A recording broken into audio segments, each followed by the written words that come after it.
Valentino Jepret kembali lagi di channel yang mengisi weekend kalian. Kali ini gue bicara bukan tentang tim nasional Indonesia, bukan tentang hasil-hasil dan bukan tentang behavior, tapi tentang satu keinginan dari pemain-pemain sepak bola khususnya di Eropa, di mana mereka tergabung dalam FIFPro. Begitupun juga dunia sebenarnya, tapi yang saat ini sedang ramai adalah di Eropa, khususnya di top-top Eropa dalam PFA mereka atau Professional Footballers Associations, bahwa jadwal daripada para pemain ini dianggap sudah terlalu banyak dan membuat para pemain rentan dengan cedera, berbahaya terhadap keselamatan dan juga kesehatan pemainnya, dan membuat mereka semua juga tidak memiliki waktu untuk melakukan kegiatan lain di luar sepak bola. Karena itu judul yang akan gue berikan untuk episode kali ini adalah lebih baik capek kerja atau lebih baik capek nganggur. Ini memang jadi satu dilema ketika kita bicara tentang pesepak bola yang punya bayaran yang begitu mahal, yang begitu tinggi, dan membuat banyak orang juga merasa iri. Bahkan di Amerika Selatan juga banyak dianggap sudah seperti penjualan manusia ketika orang tua mereka sudah menawarkan pemain-pemain mereka untuk dikontrak dari usia dini, karena melihat ekonomi dari para pemain-pemain yang berhasil itu sangat tinggi pendapatannya dan juga gajinya. Tetapi di sisi lain ternyata apa yang dialami oleh pemain-pemain dari liga-liga top ini juga dianggap sudah too much, sudah dianggap terlalu banyak jadwalnya. Dan kalau kita bicara pemain-pemain itu semua mahal, sebenarnya tidak bisa dikatakan demikian juga. Karena kalau kita telusuri secara keseluruhan, nggak semuanya semahal itu. Tapi tentu kalau kita bicara jadwal yang begitu padat, ini juga pastinya berhubungan dengan tim yang juga selalu bermain di liga dan juga bisa bertarung di ajang-ajang lainnya. Dan biasanya itu juga tim-tim top ya, yang bisa dikatakan gaji juga sangat tinggi. Adalah Ketua PFA yang mengatakan bahwa Maheta Molango dia sudah memberikan surat kepada FIFA bahwa ini tolong dibenahi penjadwalannya, karena seperti Liga Inggris itu kan sudah banyak sekali jadwalnya, ada lagi FA Cup, ada lagi Carabao, mereka main misalnya di Eropa, terus kemudian juga akan ada format yang berbeda di Eropa, secara format Piala Dunia juga bertambah timnya. Jadi dikatakan bahwa dia sudah ngomong ke beberapa pemain, dan 3 komen yang populer adalah, yang pertama mengatakan, gue sih terima-terima aja, tapi ya sedikit-sedikit gue sindir karena memang jadwalnya kebanyakan. Terus ada juga yang bilang, tapi terus dia juga bilang, emang lu kira-kira mau melakukan aksi apa? Ada juga yang bilang, ya gue nggak oke nih kalau kayak begini terus, bisa aja kita sama-sama melakukan mogok main. Dan juga ini yang paling populer dan sekarang banyak menghiasi headline-headline di Eropa. Dia ya sebagian pemain bilang, yes, I'm a millionaire, but I don't even have time to spend the money. Ya, saya memang seorang miliuner, tapi saya nggak punya banyak waktu, dan saya nggak punya waktu untuk ngabisinnya. Ini membuat gue inget banget waktu itu gue kerja di law firm sambil jualan baju, tapi memang pendapatan gue biasa-biasa aja. Sementara temen gue kerja di law firm itu dengan kerja yang sangat-sangat panjang working hour-nya, dan gajinya luar biasa.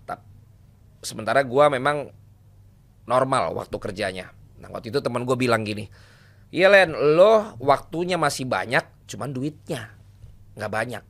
Kalau gue duitnya banyak, waktunya gak banyak. Jadi ini memang kecenderungannya menurut gua satu situasi yang sangat manusiawi ya, dimana bisa kita punya pandangan yang berbeda-beda antara point of view yang mengatakan gua butuh istirahat walaupun duit gua banyak. Ada yang mengatakan, ya lu emang dapatnya juga lebih banyak dari orang normal, kenapa lu mesti ngeluh gitu. Bahkan ada di yang komen yang menarik gua tuh, ada yang bilang gini, gua udah kerja seminggu sekian puluh jam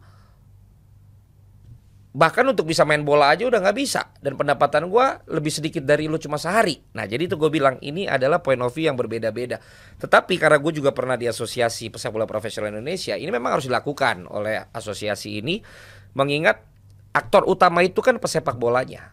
Dan mereka tentu perlu mendapatkan perlindungan juga sebagai seorang manusia dengan profesi sebagai pesepak bola. Makanya kalau lo tahu ada yang waktu itu PFA ini juga ngomongin tentang lapangan yang harus dengan standarisasi tertentu karena mengurangi resiko cedera, itu juga dari PFA. Cuaca yang sangat panas sehingga kalau memang mainnya di tempat panas ada cooling break, water break, itu juga dari PFA. Dan bahkan waktu itu kita Qatar pindah ke bulan Desember itu kan juga karena dicerewetin berkaitan dengan pemain-pemain harus dijaga keselamatannya. Dan menurut gua kurang lebih ini sama, walaupun dalam hal ini tentu ini kan sama dengan status orang sebagai pekerja. Ketika sudah menandatangani kontrak, mereka sudah tahu kenapa mereka dibayar mahal, ya karena juga diharapkan untuk bisa tampil maksimal dalam pertandingan yang segitu banyaknya gitu. Tapi berkaitan dengan hal ini juga bukan dari Professional Footballers Association yang komplain, kita sudah dengar juga dari Pep Guardiola, juga dari Jurgen Klopp yang mengatakan memang ini udah too much gitu. Sebagai pelatih juga mereka melihat pemain-pemain mereka udah terlalu letih. Dan sebagai pelatih juga melihat bahwa gue juga jadi kebingungan gitu loh, mau punya pemain yang kondisinya selalu fit sementara pertandingan sangat-sangat banyak. Sementara pertandingan dibikin banyak juga kan untuk membuat lebih menarik, lebih bisa dijual untuk ditonton, lebih menghibur para supporter. Jadi ini begitu dilema karena kita bisa dari point of view yang berbeda-beda. Nah gue pengen kalian menempatkan diri kalian dalam kolom komentar kalian, kasih tahu point of view-nya apa. Gue pendapat gue begini, point of view gue sebagai penonton. Gue pendapat gue begini, point of view gue sebagai pemain. Nah kalau gue sebagai pemain, gue tentu setuju ya gitu. Karena bicara tentang pendapatan, ya itu kan sesuai dengan perjanjian gitu. Jadi ketika gue bisa punya harga segitu, ya kan bukan salah gue lu pengen harga gue segitu gitu. Tapi kan dalam perjanjian itu tidak disebutkan lu harus bermain minimal berapa ratus kali dalam satu musim gitu kan. Jadi ketika terjadi perubahan-perubahan dan pertandingan menjadi bertambah banyak, menurut gue wajar pemain membutuhkan me time, membutuhkan recovery, membutuhkan healing yang membuat mereka juga bisa tampil lebih fresh, lebih fit ketika mereka akan tampil lagi. Tapi dari sisi gue sebagai penonton, gue tentu berharap semakin banyak pertandingan yang diberlangsungkan. Kenapa? Karena akan makin banyak hiburan gua, akan makin banyak tontonan gua, akan makin seru persaingannya, akan makin banyak konten yang bisa dibuat, ya kan? Jadi sekali lagi itu merupakan point of view yang berbeda-beda. Bagaimana dengan kalian? Makanya tadi gue bilang, apakah lebih baik kerja capek banget atau capek banget tapi nggak kerja? Silakan tulis di kolom komen point of view kalian dan pendapat kalian. Dan kalau udah kayak gitu gimana? Nah makanya karena point of view-nya berbeda-beda, FIFA juga bilang bahwa gue tuh cuma ngambil 1% loh dari pertandingan-pertandingan yang berlangsung dalam satu musim dipakai untuk negara-negara yang diatur oleh FIFA. Dan ketika gue buat regulasi tentang Piala Dunia misalnya yang bertambah jumlahnya, itu udah duluan dibandingkan yang ternyata di Inggris juga nambah, di Champions juga nambah, kira-kira seperti itu. Jadi point of view federasi juga berbeda. Bahkan yang mengatakan gue harus bikin itu karena gue tuh ngalirin uang ke semua member association gue yang ada 220-an, dia bilang gitu. Dan tidak ada asosiasi lain yang seperti itu. Point of view-nya berbeda lagi. Maka ketua PFA-nya bilang, kalau emang orang dewasa sudah saling berbicara tapi kemudian tidak ada kesepakatan sementara waktunya terus berjalan, mungkin harus ada pihak ketiga. Nah disitulah bahasa bahwa PFA kelihatannya akan mengajukan gugatan untuk bisa mendapatkan keputusan tentang ini. Apakah akan terjadi lagi restrukturisasi pertandingan supaya lebih bisa melindungi dan juga lebih menjaga kondisi pemain, ataukah akhirnya ya yang sudah berlangsung di liga ini, sudah berlangsung di FA-nya masing-masing dan juga di FIFA, UEFA atau konfederasi masing-masing akan tetap berjalan.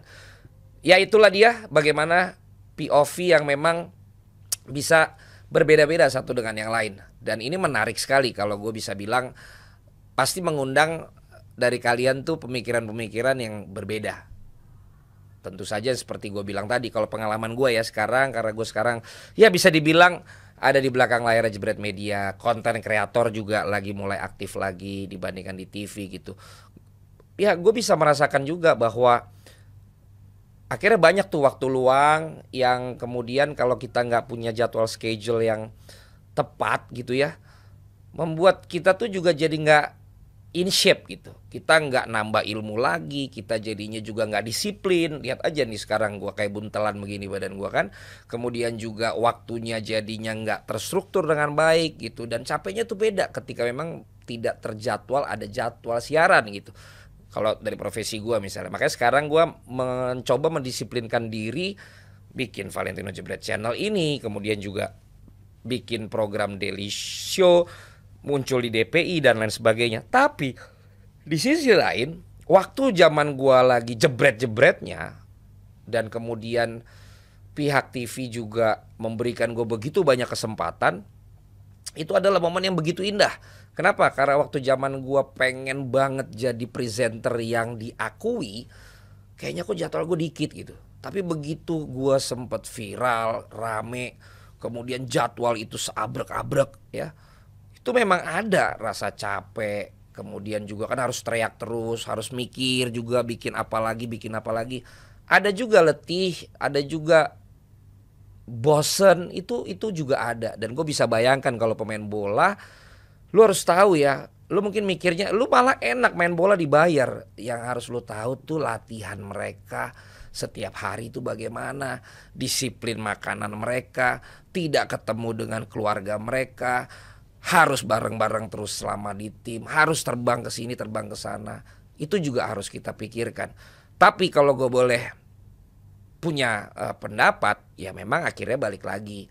Ketika gaji lo biasa-biasa aja, tapi kemudian banyak sekali pertandingannya, mungkin itu juga agak nggak adil. Tapi kalau emang gaji lo udah mega luar biasa, ya mungkin this is part of your job yang harus lo terima.